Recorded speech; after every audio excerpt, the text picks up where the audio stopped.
Yay, I'm live. Hi everybody, how you doing? What's going on? Hope you're well. You are amazing. So,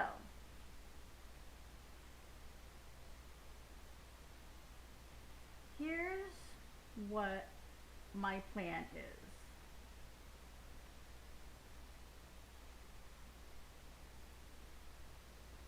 Here's what my plan is. So, my plan is this. We are close to the end of The Wonderful Wizard of Oz first book. There's like 14 books in the series. We're going to take a bit of a break, right? And with that break, then we are going to read The Hate You Give by Angela Davis because I want to celebrate a black author, especially right now. It's a book I've been wanting to read for a very long time, and I was finally able to obtain it. Uh, hey, Kaylee, how are you doing? We're going to read a book. And then after that, we'll probably get back into The Wonderful Wizard of Oz. We totally will, because I do want to finish the series. I just want to take a bit of a break, because hashtag BLM. Hi. I'm glad that Twitter is slightly behaving. I'm angry at Twitch right now. Like, really angry at Twitch. But that's okay.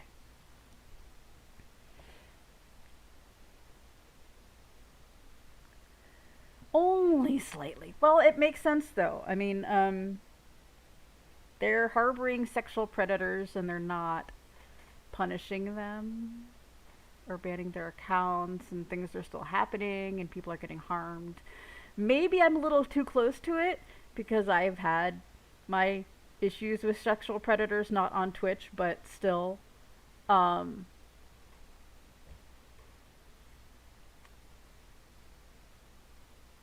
I've had things. Things have happened. I have stories. I just do not wish to share them on stream. Oh, only slightly on Twitter.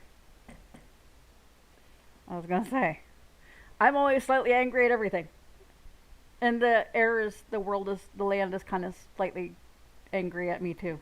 But that's okay. I think we're gonna get a storm. Well, I mean, I don't know. I've been trying to. Morally, I can't be on that platform right now. You know what I mean? It does hit close to home because I've been sexually abused. I've been molested. I've been um, sexually assaulted several times. Not on Twitch, but up close and personal. So maybe I am a little too close to it, but I can't help it because these are experiences that happen to me. You know, I am one of the hashtag me too. As cheesy as it sounds, it's really true. But I don't want to share them, all of the things on the stream.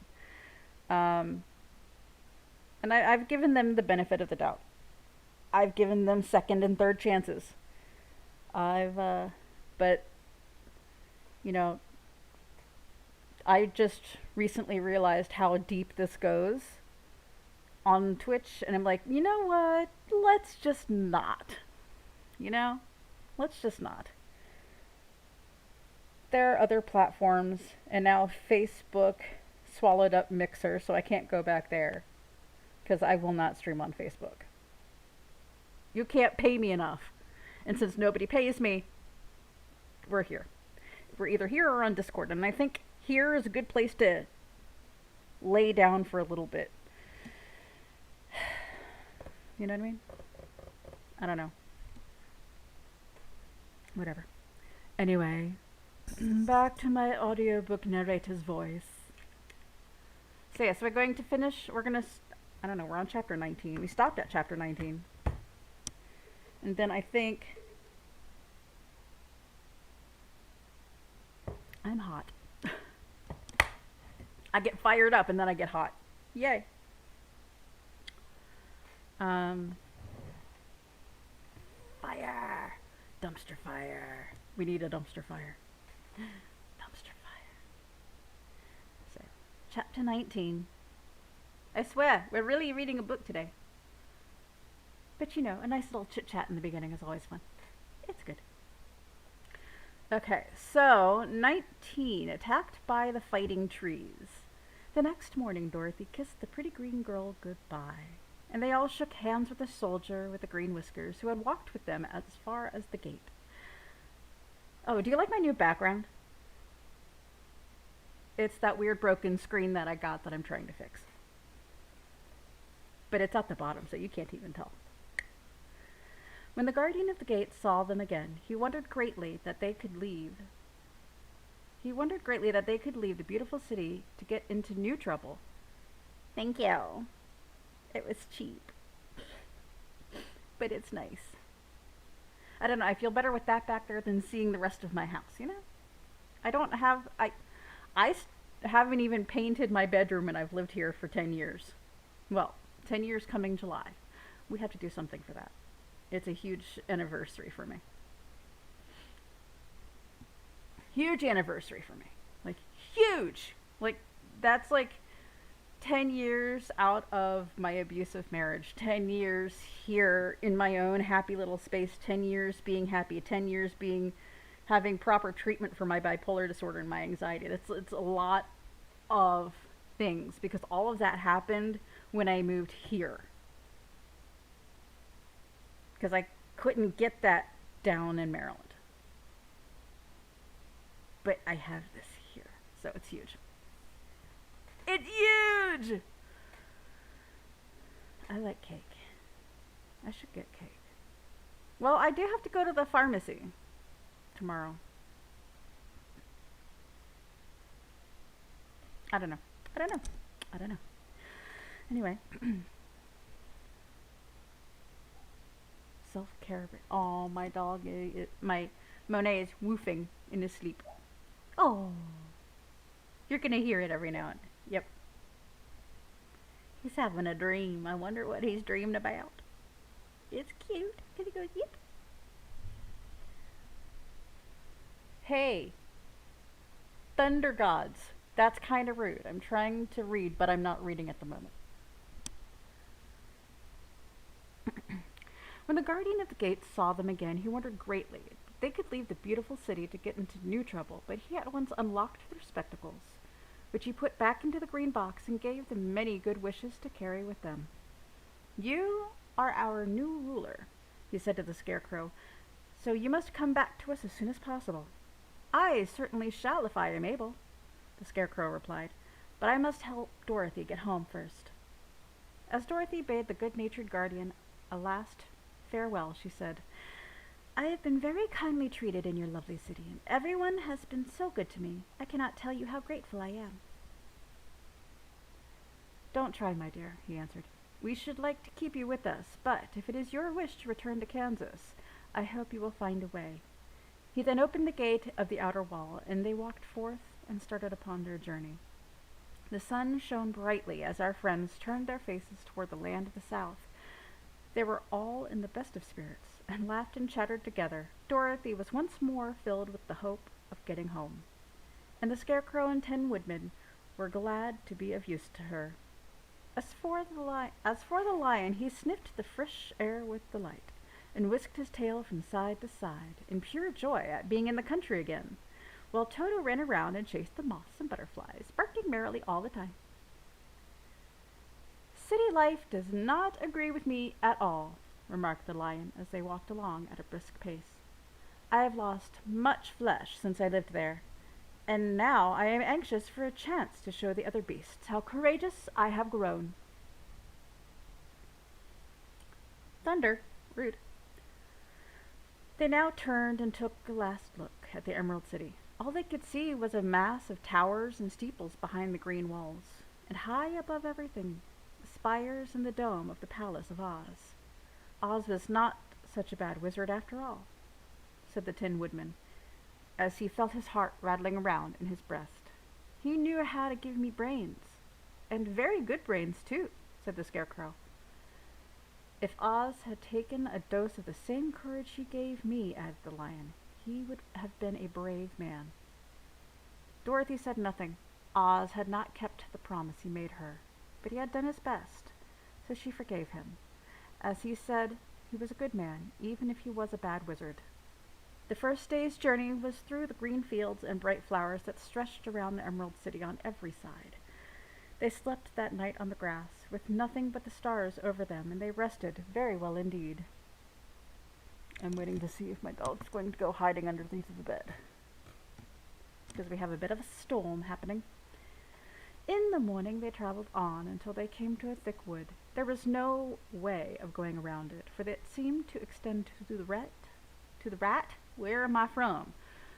To the right and left as far as they could see. And besides, they did not dare change the direction of their journey for fear of getting lost, so they looked for the place it would be easiest to get into the forest. The Scarecrow, who was in the lead, finally discovered a big tree with such wide-spreading branches that there was room for the party to pass underneath, so he walked forward to the tree. But just as he came under the first branches, they bent down and twined around him, and the next minute he was raised from the ground and flung headlong among his fellow travelers. This did not hurt the Scarecrow, but it surprised him, and he looked rather dizzy when Dorothy picked him up. "Here is another space between the trees," called the Lion. "Let me try it first," said the Scarecrow, "for it doesn't hurt me to get thrown about." He walked up to another tree as he spoke, but its branches immediately seized him and tossed him back again. "This is strange," exclaimed Dorothy. "What shall we do?" "The trees seem to have made up their minds to fight us and stop our journey," remarked the Lion.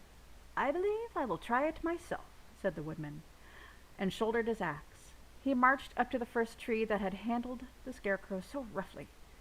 When a big branch bent down to seize him, the Woodman chopped at it so fiercely that he cut it in two. At once the tree began shaking all of its branches as if in pain, and then the Tin Woodman passed safely underneath of it. "Come on," he shouted to the others. "Be quick!" They all ran forward and passed under the tree without injury, except Toto, who was caught by a small branch and shaken until he howled. But the Woodman promptly chopped off the branch and set the little dog free. Now those are trees I really don't want to hug. They don't seem like very touchy-feely trees to me. Rude. The other trees of the forest did nothing to keep them back, so they made up their minds that only the first row of trees could bend down their branches, and that probably these were policemen of the forest, and given this wonderful power in order to keep strangers out of it. The four travelers walked with ease through the trees until they came to the farther edge of the wood. Then, to their surprise, they found before them a high wall which seemed to be made of white china. It was smooth, like the surface of a dish, and higher than their heads. "What shall we do now?" asked Dorothy. "I will make a ladder," said the Tin Woodman. "We must certainly climb over the wall."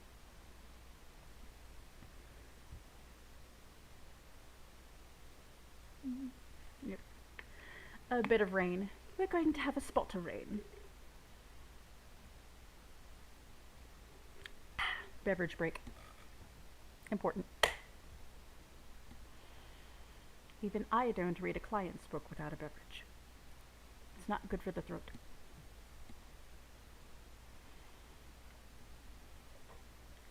Oh, very rumbly outside. We're having a bit of a storm. A little bit rumbly. I'm surprised the dog isn't underneath of the bed. Actually, I don't know if he is or not. Hi, Pupperface. You're so good. Are you a good boy? Are you a good boy? You're a good boy. He's over there. He hasn't hidden underneath of the bed yet. Yet. Operative word, yet. But now that he's awake and no longer dreaming, he will hear the thunder and then he will run. Won't you, little pepper? Oh, my mom's getting a dog. Finally, she's getting her own dog. She hasn't had a dog since my childhood dog, Seabiscuit, passed away in 2009,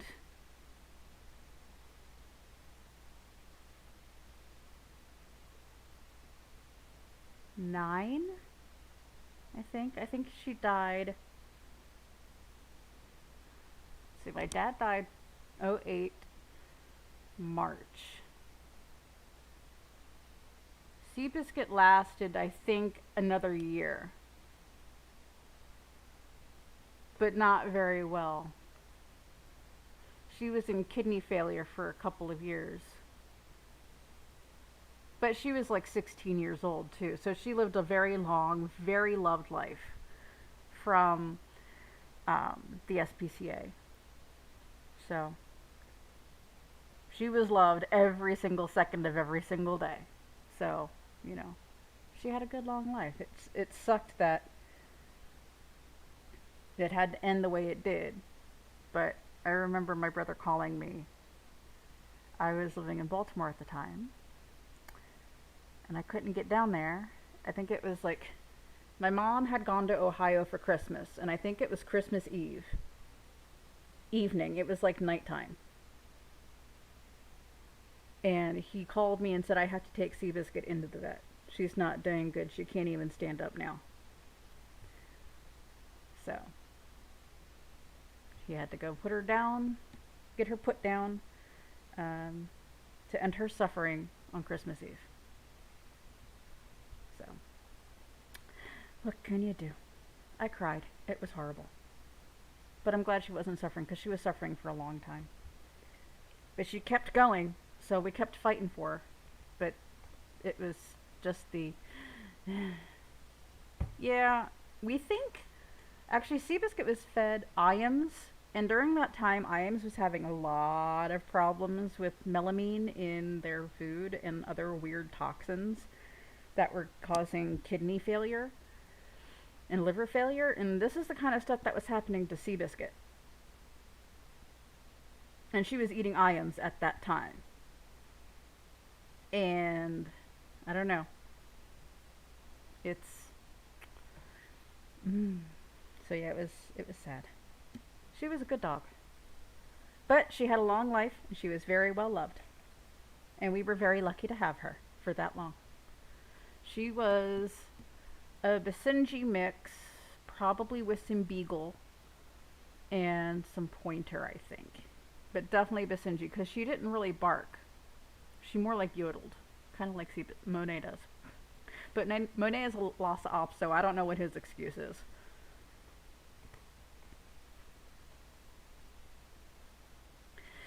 Anyway, but she's getting, let's see, this is a lab German Shepherd cross from the local shelter, and she had a video interview the other day, I think maybe last week, and then I think she was meeting, she met the mom of the puppies,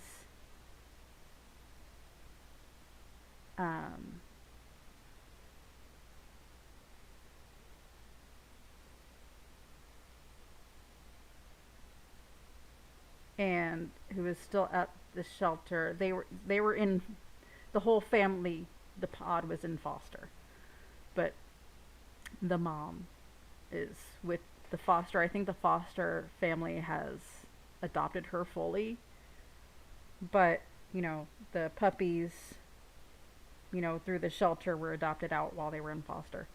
And I think there's a couple still, but when I say puppies, they're like 2 years old now. So I don't know all of the deeds. She hasn't told me things. When you expect your mother to tell you about dogs, she doesn't tell you about dogs. But anyway, she was meeting her doggo today. Um, and she will be able to come home if everything goes well, I think by the weekend. I don't know. It'll be nice though for them to have a dog again. It is very cute. I have pictures. I will have to DM you. They're on my phone. Super cute.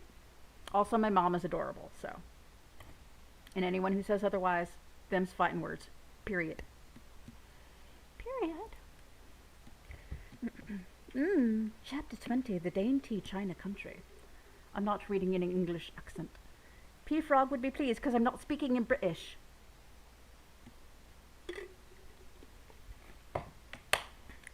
Froggy peas.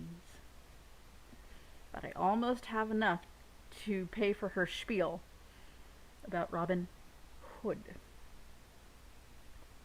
Super cute. I think the dog is maybe 40 pounds. Like, about the size of Seabiscuit. So it's a very familiar size. It's not too big, it's not too little. Good size for my mom, who's in her 70s, to handle. And, you know, it's not growing anymore, so it's at a stable size, and it's through the super young puppy stage. So I'm excited for her. Anyway, so, Chapter 20, The Dainty China Country. While the woodman was making a ladder from wood, which he found in the forest, Dorothy lay down and slept, for she was tired by the long walk. The lion also curled himself up to sleep, and Toto lay beside him. Lots of pollen today. The Scarecrow watched the woodman while he worked, and said to him, I cannot think why this wall is here, nor what is it made of. Rest your brains and do not worry about the wall, replied the woodman. When we have climbed over it, we shall know what is on the other side. After a time, the ladder was finished. It looked clumsy, but the Tin Woodman was sure it was strong and would answer their purpose. The Scarecrow waked Dorothy and the lion and Toto and told them that the ladder was ready. The Scarecrow climbed up the ladder first, but he was so awkward that Dorothy had to follow close behind and keep him from falling off. When he got his head over the top of the wall, the Scarecrow said, Oh my! Go on, exclaimed Dorothy. So the Scarecrow climbed farther up and sat down on the top of the wall, and Dorothy put her head over and cried, Oh my! Just as the Scarecrow had done. Then Toto came up and immediately began to bark, but Dorothy made him be still. The lion climbed the ladder next, and the Tin Woodman came at last, but both of them cried, Oh my! As soon as they looked over the wall. When they were all sitting in a row on the top of the wall, they looked down and saw a strange light. Before them was a great stretch of country having a floor, as smooth and shining and white as the bottom of a big platter. Scattered around were many houses entirely made of china, and painted in the brightest colors. These houses were quite small, the biggest of them reaching only as high as Dorothy's waist. There were also pretty little barns, with china fences around them, and many cows and sheep and horses and pigs and chickens, all made of china, were standing about in groups. But the strangest of all were the people who lived in this queer country. There were milkmaids and shepherdesses, with brightly colored bodices and golden spots all over their gowns, and princesses with most gorgeous frocks of silver and gold and purple, and shepherds dressed in knee breeches, with pink and yellow and blue stripes down them, and golden buckles on their shoes, and princes wearing jeweled crowns upon their heads, wearing ermine robes and satin doublets, and funny clowns in ruffled gowns with round red spots upon their cheeks and tall pointed caps, and strangest of all, these people were all made of china, even to their clothes, and were so small that the tallest of them was no bigger than Dorothy's knee. No one did so much as look at the travelers at first, except one little purple china dog with an extra large head, which came to the wall and barked at them in a tiny voice, afterwards running away again. "How shall we get down?" asked Dorothy. They found the ladder so heavy they could not pull it up, so the Scarecrow fell off the wall, and the others jumped down upon him, so that the hard floor would not hurt their feet. Of course, they took pains not to light on his head and get the pins in their feet. When all were safely down, they picked up the Scarecrow, whose body was quite flattened out, and patted his straw into shape again. "We must cross this strange place in order to get to the other side," said Dorothy, "for it would be unwise for us to go any other way except due south." They began walking through the country of the China people, and the first thing they came to was a China milkmaid milking a China cow. As they drew near, the cow suddenly gave a kick and kicked over the stool, the pail, and even the milkmaid herself, and all fell on the china ground with a great clatter. Dorothy was shocked to see that the cow had broken her leg off, and that the pail was lying in several small pieces, while the poor milkmaid had a nick in her left elbow. "There!" cried the milkmaid angrily. "See what you have done! My cow has broken her leg, and I must take her to the mender's shop and have it glued on again." "What do you mean by coming here and frightening my cow?" "I'm very sorry," returned Dorothy. "Please forgive us."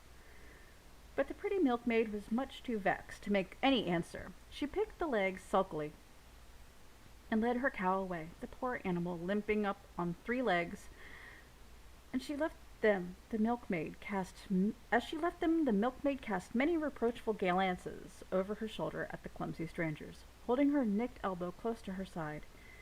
Dorothy was quite grieved at this mishap.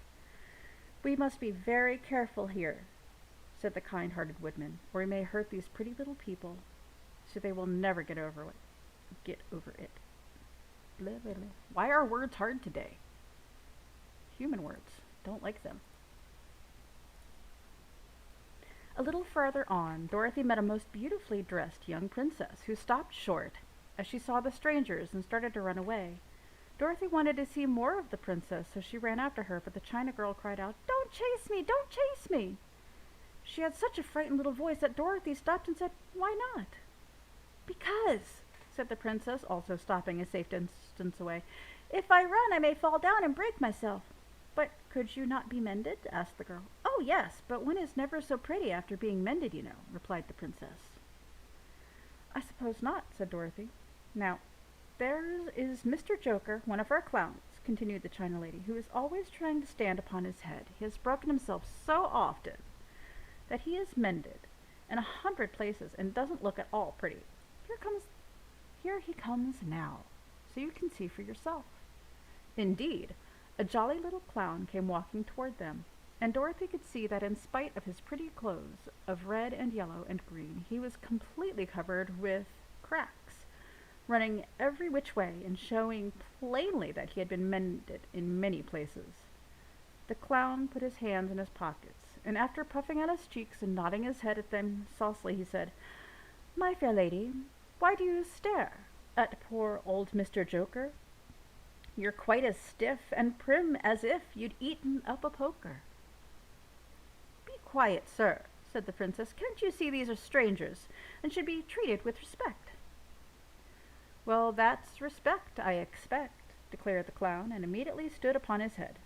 "Don't mind Mr. Joker," said the princess to Dorothy. "He is considerably cracked in his head, and that makes him foolish." "Oh, I don't mind him a bit," said Dorothy. "But you are so beautiful," she continued, "that I am sure I could love you dearly. Won't you let me carry you back to Kansas and stand you on Aunt Em's mantle? I could carry you in my basket." "That would make me very unhappy," answered the China princess. "You see, here in our country we live contentedly, and can talk and move around as we please, but whenever any of us are taken away, our joints at once stiffen, and we can only stand straight and look pretty. Of course, that is all that is expected of us when we are on mantels and cabinets and drawing-room tables, but our lives are much pleasanter here in our own country." "Well, I would not make you unhappy for all the world," exclaimed Dorothy, "so I'll just say goodbye." "Goodbye," replied the princess. They walked carefully through the China country. The little animals and all the people scampered out of their way, fearing the strangers would break them, and after an hour or so the travelers reached the other side of the country and came to another China wall. It was not so high as the first, however, And by standing upon the lion's back, they all managed to scramble to the top. The lion gathered his legs under him and jumped on the wall. But just as he jumped, he upset a china church with his tail and smashed it to pieces. That was too bad, said Dorothy, but I really think we were lucky in not doing these little people more harm than breaking a cow's leg in a church. They are all so brittle. They are indeed, said the Scarecrow, and I am thankful I am made of straw and cannot easily be damaged. There are worse things in the world than being a scarecrow. Okay, lurk away. What was I working on? Oh, I was working on my collab with Reaper.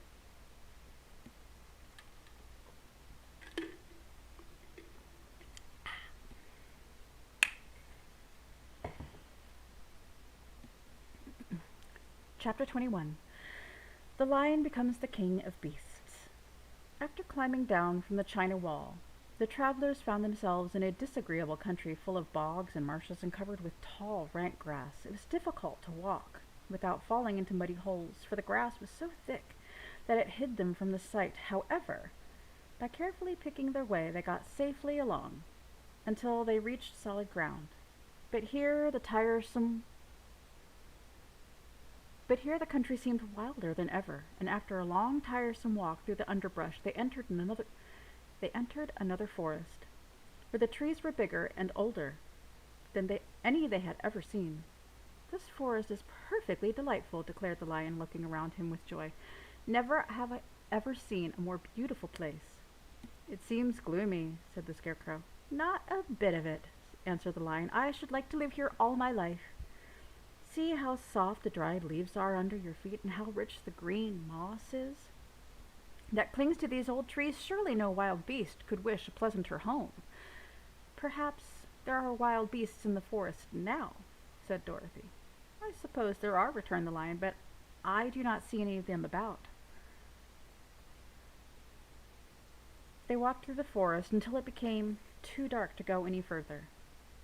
Dorothy and Toto and the lion lay down to sleep, while the woodman and the Scarecrow kept watch over them as usual. When morning came, they started again. Before they had gone far, they heard a low rumble, as of the growling of many animals. Toto whimpered a little, but none of the others were frightened, and they kept along the well-trodden path until they came to an opening in the wood, in which were gathered hundreds of beasts of every variety. There were tigers and elephants and bears and wolves and foxes and all the others in the natural history, and for a moment Dorothy was afraid. But the lion explained that the animals were holding a meeting, and he judged by their snarling and growling that they were in great trouble. As he spoke, several of the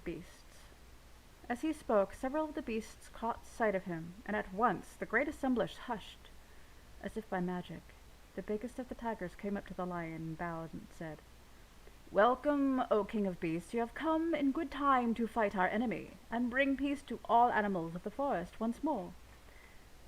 "What is your trouble?" asked the lion quietly. "We're all threatened," answered the tiger, "by a fierce enemy which has lately come into the forest.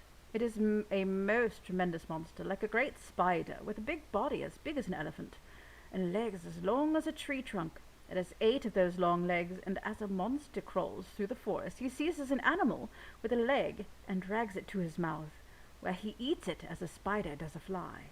Not one of us are safe while the fierce creature is alive, and we had called a meeting to decide how to take care of ourselves when you came among us." The lion thought for a moment. "Are there any other lions in the forest?" he asked.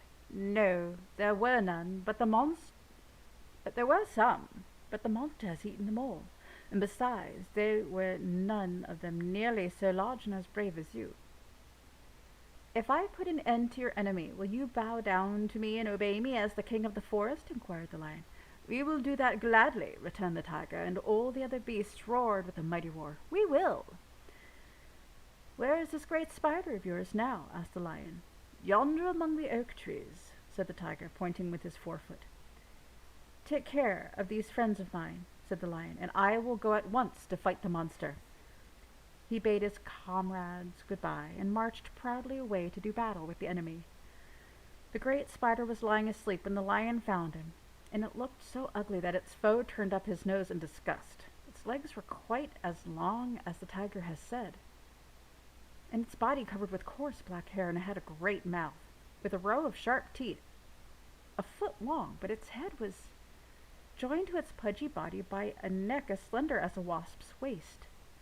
This gave the lion a hint of the best way to attack the creature, and as he knew it was easier to fight the animal while it was asleep than it was awake, he gave a great spring and landed directly upon the monster's back. Then with one blow of his heavy paw, all armed with sharp claws, he knocked the spider's head from its body. Jumping down, he watched it until the long legs stopped wiggling. When he knew it was quite dead, the lion went back to the opening where the beasts of the forest were waiting for him and proudly said, "You need fear your enemy no longer." And the beasts bowed down to the lion as their king, and as he promised to come back and rule over them as soon as Dorothy was safely on her way to Kansas. Ooh. Beverage break.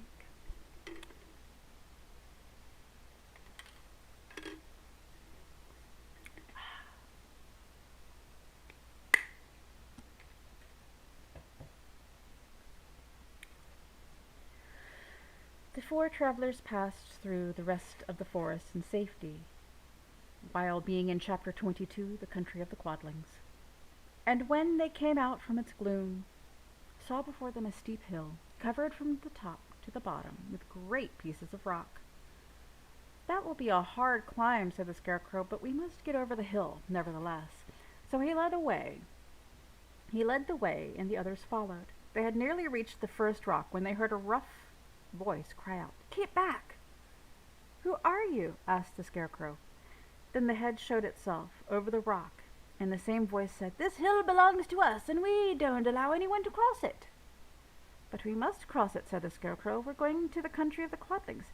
"But you shall not," replied the voice, and there stepped from behind the rock the strangest man the travelers had ever seen. He was quite short and stout, and had a big head which was flat at the top and supported by a thick neck full of wrinkles, but he had no arms at all. And seeing this, the Scarecrow did not fear that so helpless a creature could prevent them from climbing the hill. So he said, "I'm sorry not to do as you wish, but we must pass over your hill, whether you like it or not." And he walked boldly forward. As quick as lightning, the man's head shot forward, and his neck stretched out until the top of his head, where it was flat, struck the Scarecrow in the middle and sent him tumbling over and over down the hill. Almost as quickly as it came, the head went back to the body, and the man laughed harshly as he said, "It isn't as easy as you think." A chorus of boisterous laughter came from the other rocks, and Dorothy saw hundreds of the armless hammerheads upon the hillside, one behind every rock. The lion became quite angry at the laughter caused by the Scarecrow's mishap, and giving a loud roar that echoed like thunder, he dashed up the hill. Again a head shot swiftly out, and the great lion went rolling down the hill as if he had been struck by a cannonball. Dorothy ran down and helped the Scarecrow to his feet, and the lion came up after her, feeling rather bruised and sore, and said, "It's useless to fight people with shooting heads. No one can withstand them." "What can we do then?" she asked. I'm getting yelled at by my cat. "Grace, stop. Stop. Stop. It's not even 8 o'clock. You don't get to yell at me yet. I started early, so maybe you wouldn't do this." It was a lie. Of course you will.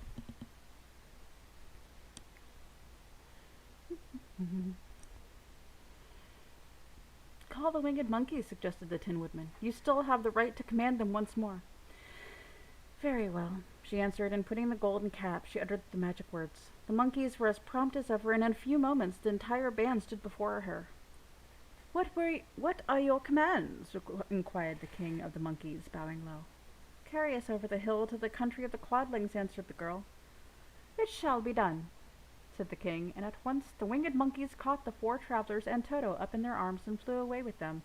As they passed over the hill, the hammerheads yelled with vexation and shot their heads high in the air, but they could not reach the winged monkeys, which carried Dorothy and her comrades safely over the hill and set them down in the beautiful country of the Quadlings.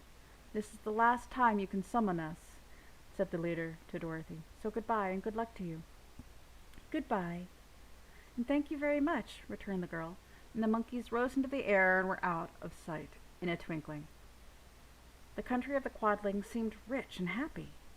There was field upon field of ripening grain with well-paved roads running between, and pretty rippling brooks with stone bridges across them.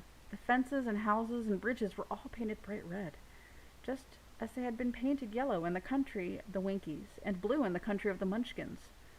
The Quadlings themselves, who were short and fat and looked chubby and good-natured, were dressed all in red, which showed bright against the green grass and the yellowing grain. The monkeys had set them down near a farmhouse, and the four travelers walked up to it and knocked at the door. It was opened by the farmer's wife, and when Dorothy asked for something to eat, the woman gave them all a good dinner, with 3 kinds of cake and 4 kinds of cookies, and a bowl of milk for Toto. How far is it to the castle of Glinda? Asked the child. It is not a great way, answered the farmer's wife. Take the road south, and you'll soon reach it. Thanking the good woman, they started afresh and walked by the fields and crossed the pretty bridges until they saw before them a beautiful castle. Before the gates were 3 young girls dressed in handsome red uniforms trimmed with gold braid, and as Dorothy approached, one of them said to her, "Why have you come to South Country?" "To see the good witch who rules here," she answered. "Will you take me to her?" "Let me have your name, and I will ask Glinda if she will receive you." They told who they were, and the girl soldier went into the castle, and after a few moments she came back to say that Dorothy and the others were to be admitted at once.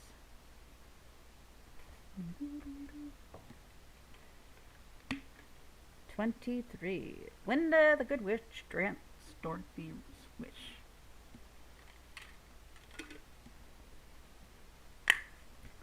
Before they went to see Glinda,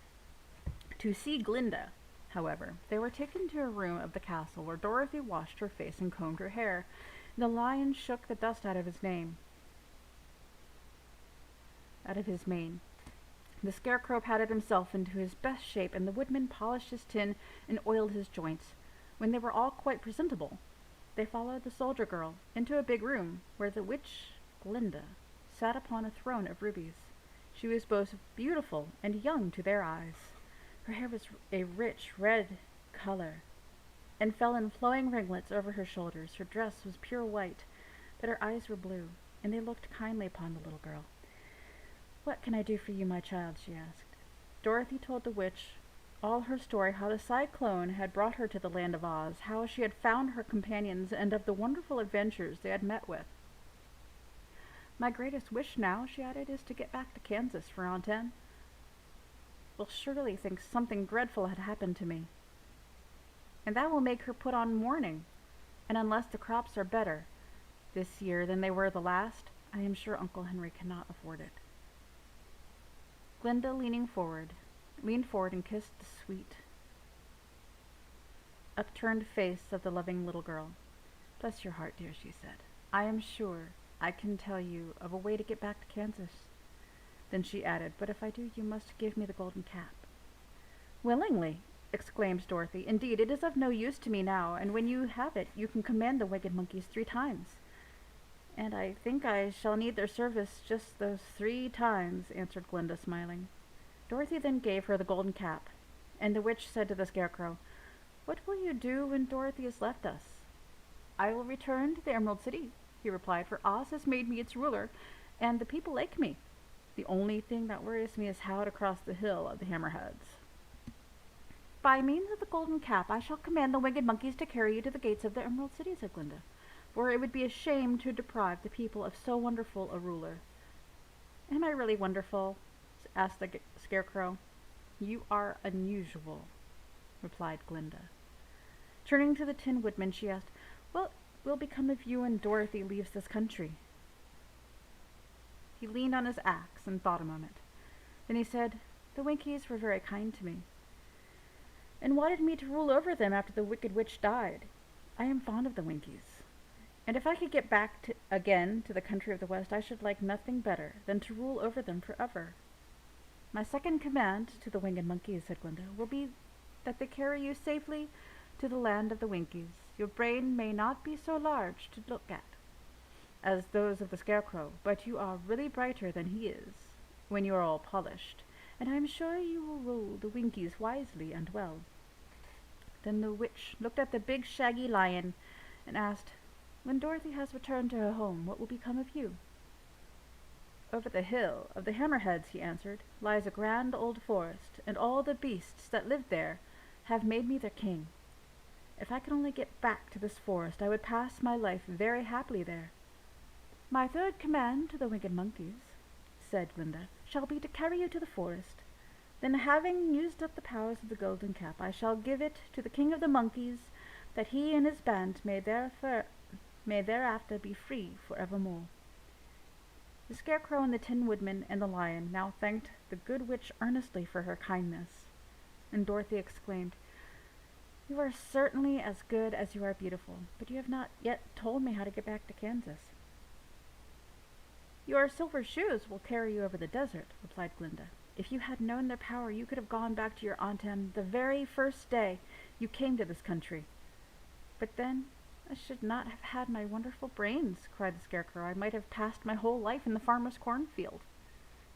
"And I should not have had my lovely heart," said the Tin Woodman, "and rusted in the forest till the end of the world." "And I should have lived forever a coward," declared the Lion, "and no beast in the forest would ever have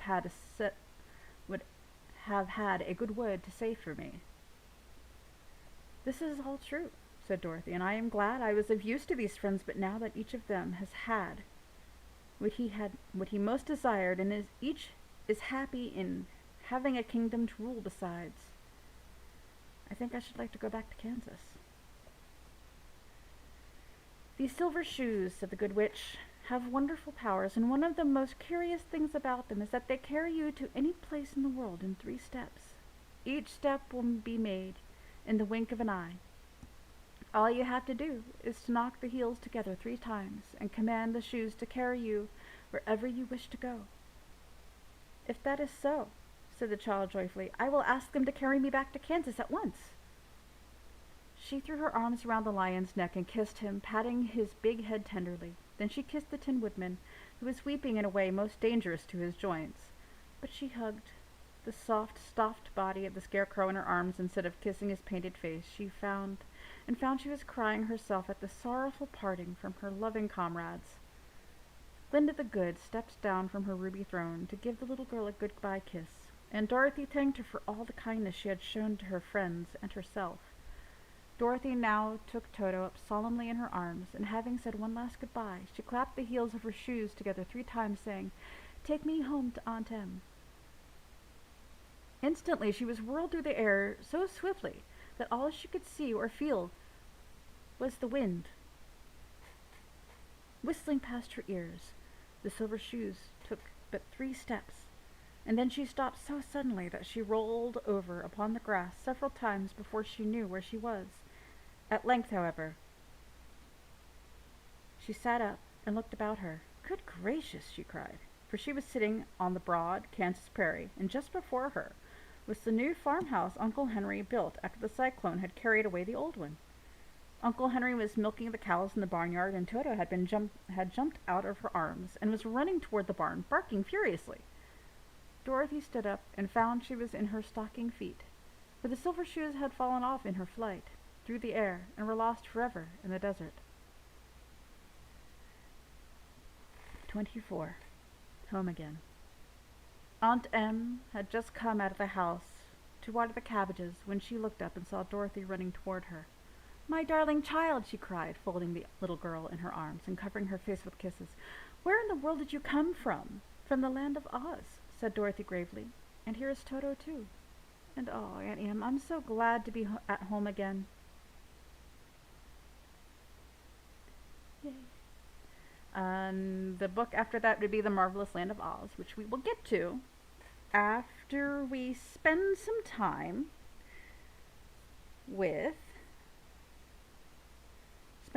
celebrating a Black author, one that I enjoy very much.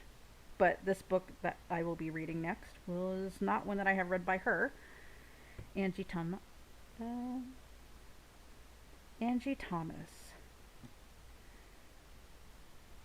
The hate you give. But I'm going to take a quick break, get some more water, and we will get back to this shortly. Get up, stretch, get some water, get a snack, and I will be back in a little bit.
you can't hear me yet, and now you can.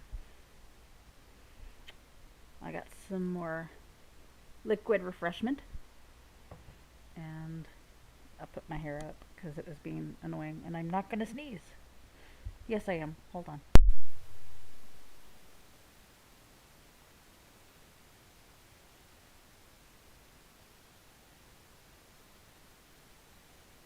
Oh, okay.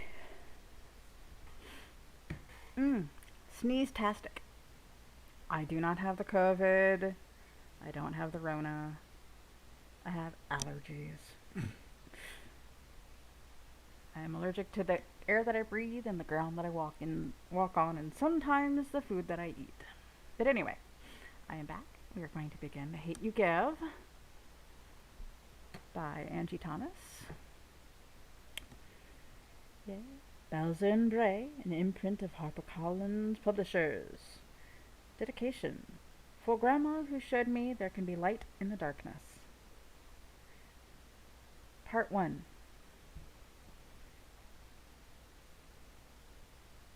When it happens. 1. I shouldn't have to come to this party. I'm not even sure I belong at this party. That's not some bougie shit either. There are just some places where it's not enough to be me. Either version of me. Big D's spring break party is one of those places. I squeeze through sweaty bodies and follow Kenya, her curls bouncing past her shoulders. A haze lingers over the room, smelling like weed. The music rattles the floor. Some rapper calls out for everybody to nay-nay, and followed by a bunch of haze as people launch into their own versions. Kenya holds up her cup and dances her way through the crowd, between the headache from the loud-ass music and the nausea from the weed odor. I'll be amazed if I cross the room without spilling my drink. We break out the crowd. Big D's house is packed wall to wall. I've always heard that everybody and their mama comes to his spring break parties. Well, everybody except me. But damn, I didn't know it would be this many people. Girls wear their hair colored, curled, laid, and slayed. Got me feeling basic as hell with my ponytail. Guys in their freshest kicks, sagging pants, grind so close to girls that they just about need condoms. My Nana likes to say that spring brings love. Spring in Garden Heights doesn't always bring in love, but it promises babies in the winter. I wouldn't be surprised if a lot of them are conceived the night of Big D's party. He always has it on the Friday of spring break because you need Saturday to recover and Sunday to repent. Stop following me and go dance, Star, Kenya says. People already say you think you all that. I didn't know so many mind readers lived in Garden Heights, or that people know me as anything other than Big Mav's daughter who works in the store. I sip my drink and spit it back out. I knew there would be more than Hawaiian punch in it, but this is way stronger than I'm used to. They shouldn't even call it punch. It's straight up liquor. I put it on the coffee table and say, folks kill me thinking they know what I think. Hey, I'm just saying, you act like you don't know nobody, 'cause you go to that school. I've been hearing that for 6 years, ever since my parents put me in Williamson Prep. Whatever, I mumble. And it wouldn't kill you to not dress like...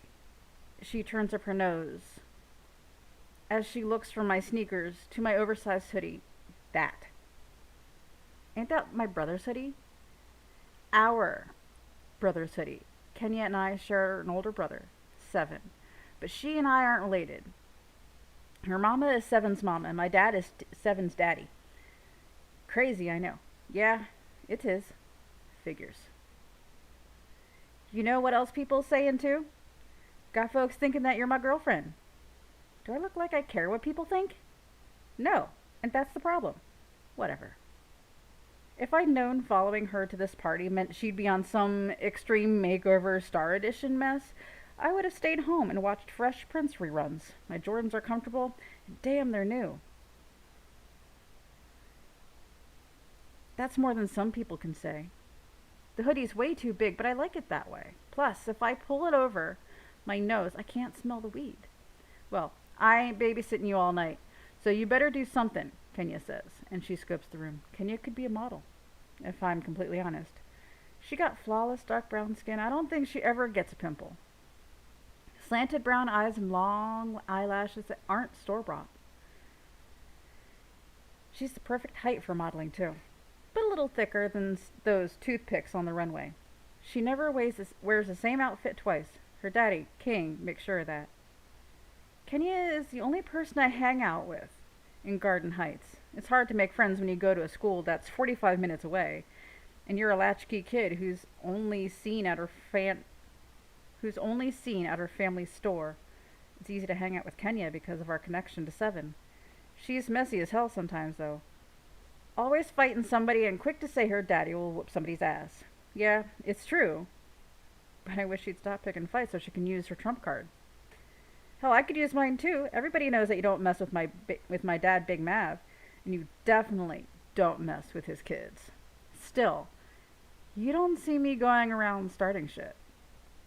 Like at Big D's party, Kenya is giving Denasia Allen some serious stank eye. I don't remember much about Denasia, but I remember that she and Kenya haven't liked each other since 4th grade. Tonight, Denasia's dancing with some guy half across the room and paying no attention to Kenya, but no matter where we move, Kenya spots Denasia and glares at her. And the thing about the stank eye is at some point you feel it on you, inviting you to kick some ass or have your ass kicked. Ooh, I can't stand her, Kenya seethes. The other day we were in line in the cafeteria, right? And she, behind me, talking out of the side of her neck. She didn't use my name, but I know she was talking about me, saying, I tried to get with Devante. For real? I say what I'm supposed to. Uh-huh. I don't want him. I know. Honestly. I know. Honestly, I don't know who Devante is, so what did you do? What did you think I did? I turned around and asked if she had a problem with me. Old Trick gonna say I wasn't even talking about you, knowing she was. You're so lucky you go to that white people's school and don't have to deal with hoes like that. Ain't this some shit? Not even 5 minutes ago I was stuck up because I go to Williamson. Now I'm lucky. Trust me. My school has hoes too. Hodum is universal. Hodum is universal. Watch. We gonna handle her tonight. We're gonna handle her tonight. Kenya's stank eye reaches its highest level of stank. Denasia feels its sting and looks right at Kenya. Uh-huh. Kenya confirms like Denasia hears her. Watch. Hold up. We? That's why you begged me to come to this party? So you can have a tag team partner? She has the nerve to look offended. You know, like you had nothing else to do or anybody else to hang out with. I'm doing your ass a favor. Really, Kenya? You do know I have friends, right? She rolls her eyes hard. Only the whites are visible for a few seconds. Them little bougie girls from your school don't count. Not bougie, and they do count. I think Maya and I are cool.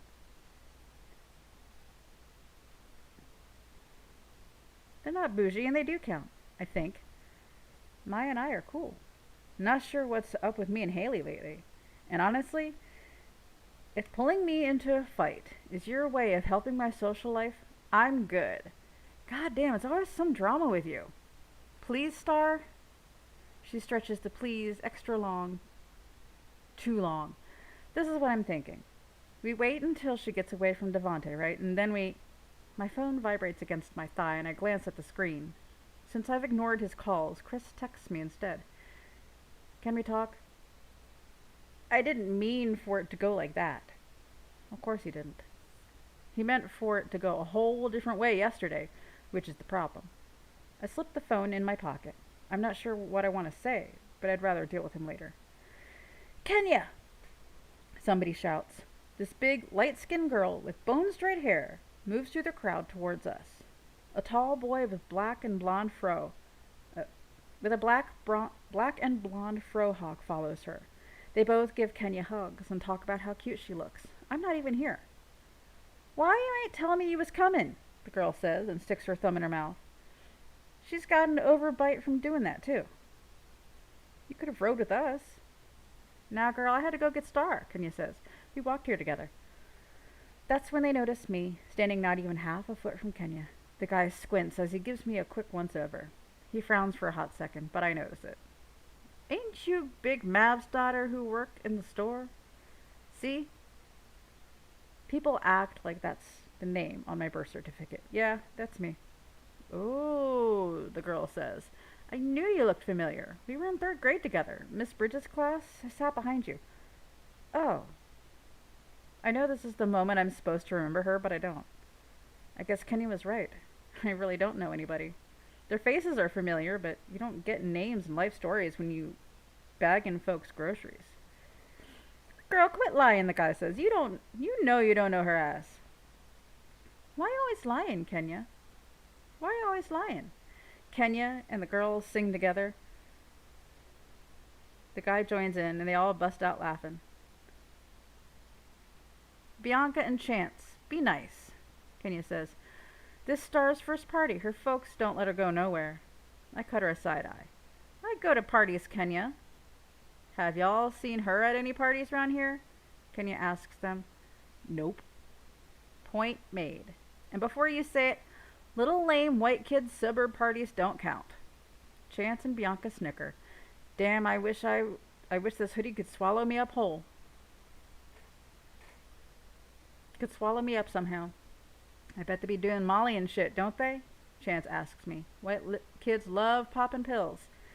And listening to Taylor Swift, Bianca asks, talking around her thumb. Okay, so that's somewhat true, but I'm not telling them that. Nah, actually their parties are pretty dope, I say. One time this boy had J. Cole perform at his birthday party. Damn, for real? Chance asks. Shit, bitch, next time invite me.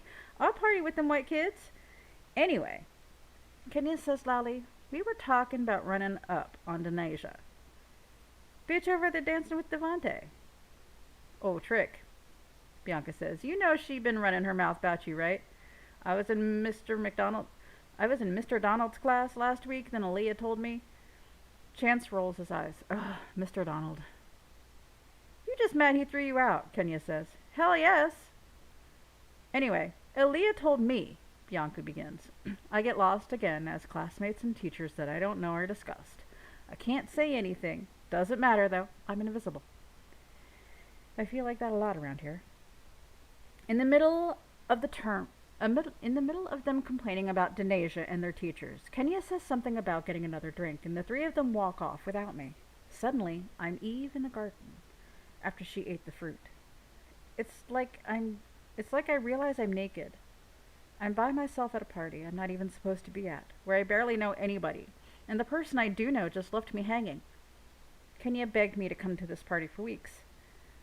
I knew I'd be uncomfortable as hell, but every time I told Kenya no, she said I act like I'm too good for a garden party. I got tired of hearing that shit, and decided to prove her wrong. Problem is that it would have taken Black Jesus to convince my parents to let me come. Now Black Jesus will have to save me if they find out I'm here. People glance over at me with that, who's this chick standing against the wall by herself like an idiot look. I slip my hands into my pockets. As long as I play it cool and keep to myself, I should be fine. The ironic thing is, at Williamson, I don't have to play it cool. I'm cool by default because I'm one of the only black kids there, and I have to earn coolness in Garden Heights. And that's more difficult than buying retro Jordans on release day. Funny how it works with white kids, though. It's dope to be black, until it's hard to be black. Star, a familiar voice says. The sea of people parts for him. He's like a brown-skinned Moses. Guys give him daps, and girls crane their necks to look at him. He smiles at me, and his dimples ruin any G persona he has. Khalil is fine, no other way of putting it. And I used to take baths with him. Not like that, but way back in the day when we would giggle because he had a wee wee and I had what his grandma called a wee haw. I swear it wasn't perverted though. He hugs me, smelling like soap and baby powder. What's up, girl? Ain't seen you in a minute. What up? What's up, girl? Ain't seen you in a minute. He lets me go. You don't bloody text nobody nothing. Where you been? School and basketball team keep me busy, I say. But I'm always at the store. You're the one nobody sees anymore. His dimples disappear. He wipes his nose like he always does before a lie. I've been busy. Obviously. The brand new Jordans, the crisp white tee, the diamonds in his ears. When you grow up in Garden Heights, you know what busy really means. Fuck, I wish he wasn't that kind of busy though. I don't know if I want to tear up. I don't know if I want to tear up or smack him. But the way Khalil looks at me, with those hazel eyes, makes it hard to be upset. I feel like I'm 10 again, standing in the basement of Christ Temple Church, having my first kiss with him at vacation Bible school. Suddenly I remember I'm in a hoodie, looking a straight up mess, and that I actually have a boyfriend. I might not be answering Chris's calls or texts right now, but he's still mine and I want to keep it that way. How's your grandma, I ask, and Cameron? They're alright. Grandma's sick though. Khalil sips from his cup. Doctors say she got cancer or whatever. Damn, sorry, Kay. Yeah, she's taking chemo. She only worried about getting a wig though. He gives a weak laugh that doesn't show his dimples. She'll be alright. It's a prayer more than a prophecy. Is your mama helping with Cameron? Good old Star, always looking for the best in people. You know she ain't helping. Hey, it was just a question. She came in the store the other day. She looks better. For now, says Khalil. She claims she's trying to get clean, but it's the usual. She'll go clean for a few weeks, decides she wants one more hit, then be back at it. But like I said, I'm good. Cameron's good. Grandma's good. He shrugs. That's all that matters. Yeah, I say, but I remember the nights I spent with Khalil on his porch, waiting for his mama to come home. Whether he likes it or not, she matters to him too. The music changes, and Drake raps from the speakers. I nod to the beat and rap along under my breath. Everybody on the dance floor yells out the started from the bottom, now we're here part.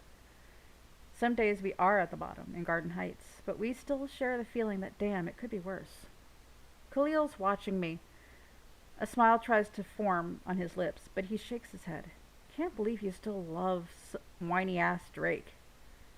I gape at him. Leave my husband alone. Your corny husband. Baby, you my everything, you all I ever wanted, Khalil sings in a whiny voice. I push him with my shoulder, and he laughs, his drink splashing over the sides of a cup. You know that's what he sounds like. I flip him off. He puckers his lips, making kissy sounds. All these months apart, and we've fallen back into normal, like it's nothing. Khalil grabs a napkin from the coffee table and wipes the drink off his Jordans. The 3 retros. They came out a few years ago, but I swear those things are so fresh. They cost about $300, and that's if you find somebody on eBay who goes easy. Chris did. Got mine for a steal at $150. But I wear kid sizes thanks to my small feet. Chris and I can match our sneakers. Yes, we're that couple. Shit, we're fly though. If he can stop doing stupid stuff, we'd be really good. I like the kicks, I tell Khalil. Thanks. He scrubs the shoes with his napkin. I cringe. With each hard rub, the shoes cry for my help, no lie. Every time a sneaker is cleaned improperly, a kitten dies. Khalil, I say 1 second away from snatching that napkin. Either wipe gently back and forth or dab. Don't scrub. For real. He looks at me smirking. Okay, Miss Sneakerhead. And thank black Jesus he dabs. Since you made me spill my drink, I ought to make you clean them. It'll cost you $60. 60, he shouts, straightening up. Hell yeah. And it would be 80 if they had icy soles. Clear bottoms are a bitch to clean. Cleaning kits aren't cheap. Besides, you're obviously making big money if you can buy those. Khalil sips his drink like I didn't say anything, muttering, damn, this shit's strong. and sets the cup on the coffee table. Your pops, hey, tell your pops I need to holla at him soon. Some stuff going down that I need to talk to him about. What kind of stuff?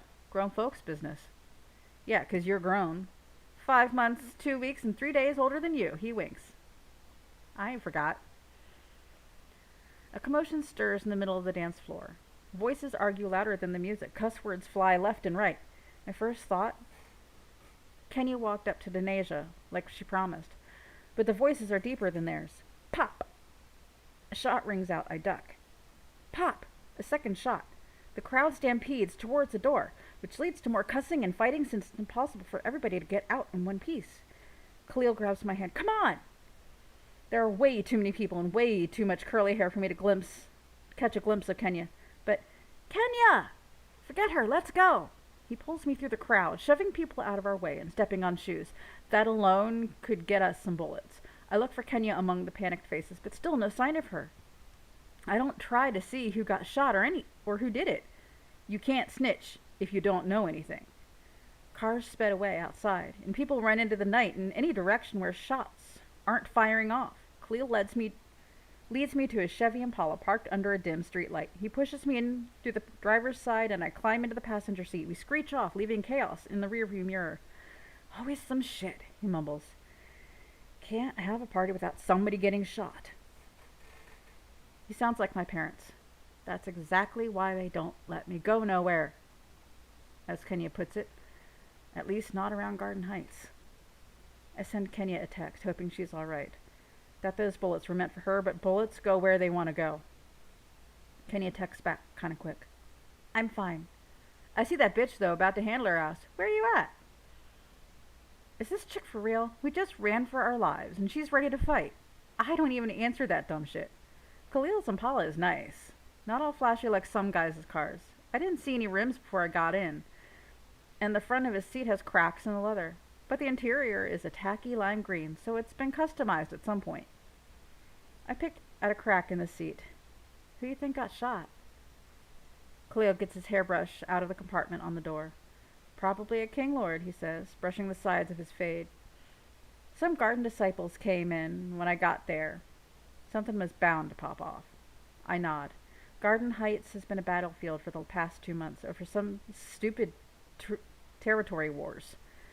I was born a queen because Daddy used to be a king lord. But when he left the game, my street royalty status ended. But even if I'd grown up in it, I wouldn't understand fighting over streets nobody owns.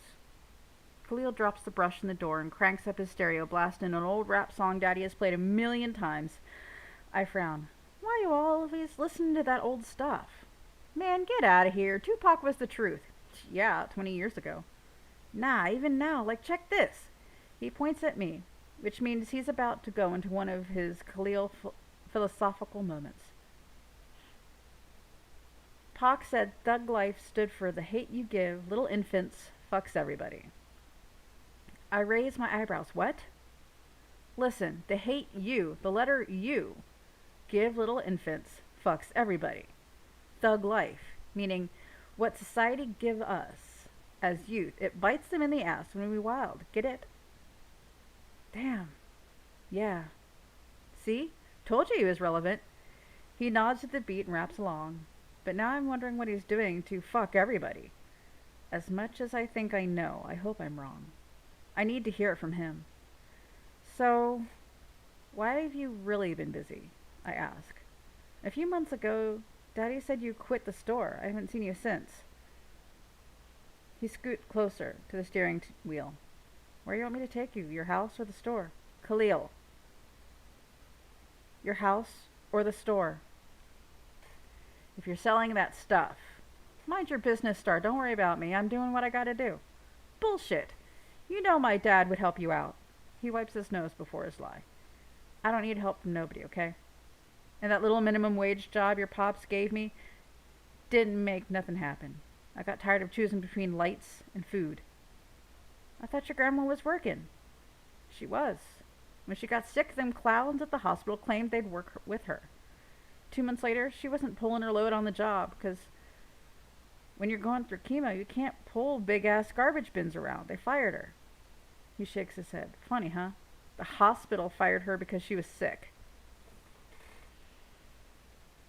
It's silent in the Impala except for Tupac, asking, who do you believe in? I don't know.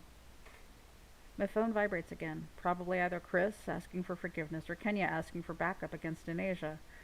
Instead, my Big Brother's all caps texts appear on the screen. I don't know why he does that. He probably thinks it intimidates me. Really, it annoys the hell out of me. Where are you? You and Kenya better not be at that party. I heard somebody got shot. The only thing worse than protective parents is protective older brothers. Even Black Jesus can't save me from 7. Cleo glances over at me. 7, huh? How'd you know? 'Cause you always look like you want to punch something when he talks to you. Remember that time at your birthday party when I kept telling you what to wish for? And I popped him in his mouth? Then Natasha got mad at you for telling her boyfriend to shut up, Khalil says, laughing. I roll my eyes.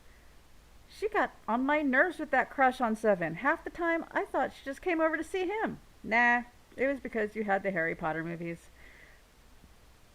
What we used to call ourselves? The Hood Trio, tighter than the inside of Voldemort's nose. We were so silly for that. I know, right? He says. We laugh, but something's missing from someone's missing it. Well, we laugh, but something's missing from it. Someone's missing from it. Natasha. Cleo looks down the road. Crazy. It's been 6 years, you know. A whoop whoop sound startles us, and blue lights flash in the rearview mirror.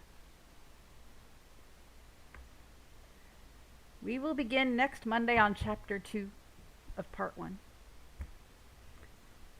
Yay, I hope you're enjoying it so far, and hope you're enjoying the craziness of the book. And we finished the first Wizard of Oz book, and we will get back to it after The Hate You Give, unless I decide to go into the sequel of this one. We'll see.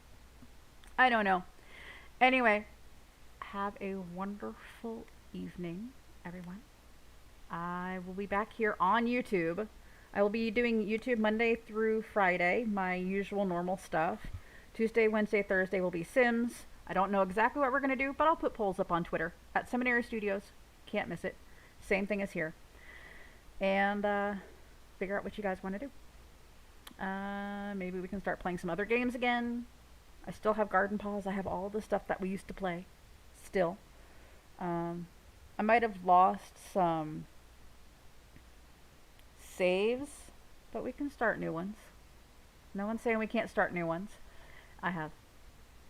I mean, if you guys play Garden Paws or have Garden Paws and want to play it with me, we can do co-ops. We can do that with Stardew Valley too. So anyway, and then Friday is going to be art stream, and Saturdays, instead of doing anything on Twitch, because I'm not fucking with Twitch anymore, we will just do our TV and movies chill out on my Discord. And over there we really can watch Repo, because I do have the movie and we can stream that and watch it. We can watch all sorts of stuff. We don't have to be limited. I have a lot more freedom with Discord when it comes to that kind of a thing. Anyway, I love you guys so very much. May you be well, happy, and peaceful, and I will see you guys on Tuesday night at about 6-ish. I don't know. Something or other. Whatever. Be well, happy, and peaceful, and I will see you guys on Tuesday.